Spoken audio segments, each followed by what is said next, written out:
आप वो बन सकते हैं जो बनने के बारे में सोचते हैं। बस इन बातों को दिल और दिमाग में उतार ले। जो हो चुका उसकी परवाह करना बंद करो।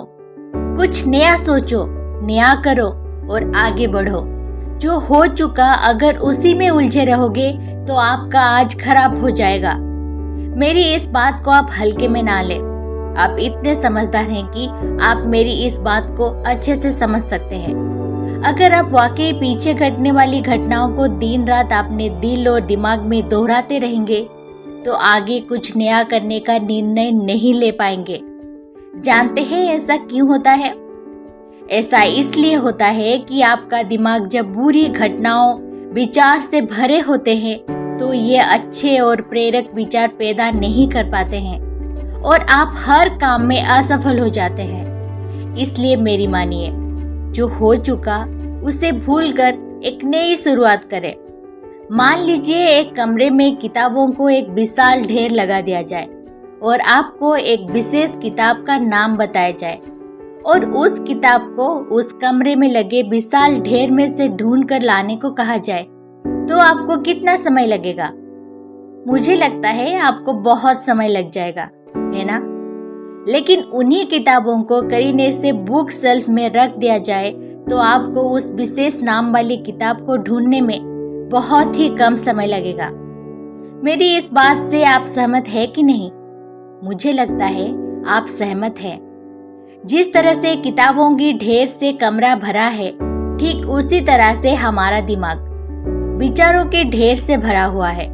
जब हम निराश और दुखी होते हैं तो सही विचार और सही फैसले को सामने लाने में हमारा दिमाग असफल हो जाते हैं और हमें उस निराशा और दुख से बाहर आने में बहुत समय लग जाता है और इस तरह समय की बर्बादी से हम हमेशा पीछे ही रह जाते हैं। अगर आप अपने विचारों की ढेर को करीने से बुक शेल्फ की तरह दिमाग में रखें तो किसी भी परेशानी में हमारा दिमाग सही विचार और फैसले सही समय पर हमारे सामने लाकर रख देगा।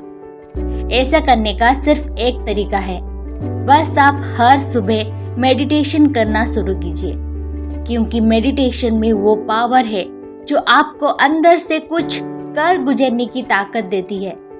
आपके दिमाग में चलने वाली उथल पुथल को शांत करती है और सही रास्ता दिखाती है और सही निर्णय लेने में क्षमता पैदा करती है।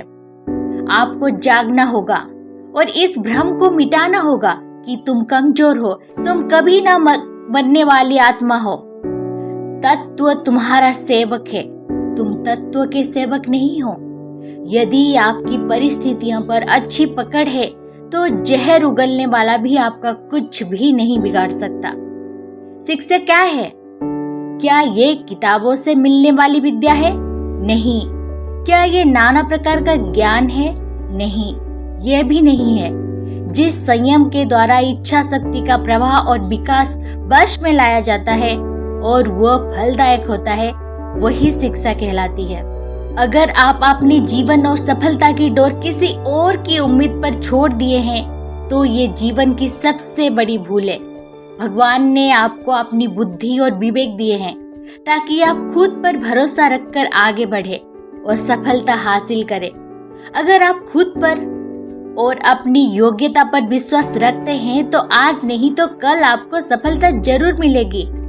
यदि आप अपनी सफलता की उम्मीद दूसरों से लगा रखे हैं तो आप असफल होने के लिए तैयार भी हो जाए। मैं ये नहीं कहता कि आप किसी चीज से उम्मीद ना रखें, बल्कि मैं इस बात पर जोर देता हूँ कि आप किसी भी चीज से उतनी उम्मीद रखें जितने टूटने पर भी आप मजबूती के साथ खड़े रहें और एक बार फिर नई शुरुआत कर सकें। आप जिस भी काम में हाथ डालते हैं आप हर बार फेल हो जाते हैं और फेल होने के डर से आप एक नया शुरुआत करने से कतराते हैं और आपका पूरा जीवन इस डर में ही निकल जाता है कि आपने अगर कोई नया काम शुरू किया तो वो भी फेल हो जाएगा। मैं आपको विश्वास दिलाना चाहूंगा कि आप हार मानने की बजाय हर काम को सही तरह से करने का निर्णय लें और तब तक करते रहें जब तक आपकी सांस चलती रहे।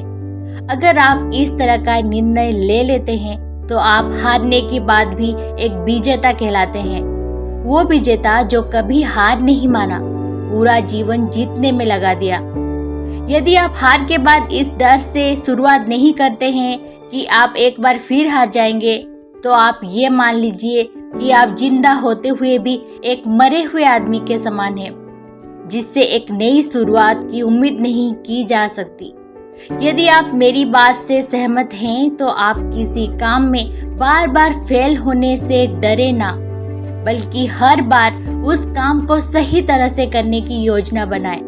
फिर देखिए, आपको हर काम में सफलता मिलेगी। आप अपना समय और ऊर्जा उस चीज को करने में लगाएं जो आपको आपके लक्ष्य तक पहुंचाने में मदद करे। अगर आप ये बातों को आत्मसात कर लिए हैं तो सफलता के रास्ते में आने वाली कठिनाइयां कम हो जाएंगी और आप जोश के साथ आगे बढ़ते जाएंगे। ये मेरा आपसे वादा है। इसलिए आप अपनी एनर्जी और दिमाग की ताकत को अपने लक्ष्य को हासिल करने में लगाओ। आप जरूर सफल हो जाओगे। अगर आपको ये ऑडियो अच्छी लगी तो प्लीज लाइक कर दीजिएगा और चैनल को सब्सक्राइब कर दीजिएगा। जय हिंद, जय भारत।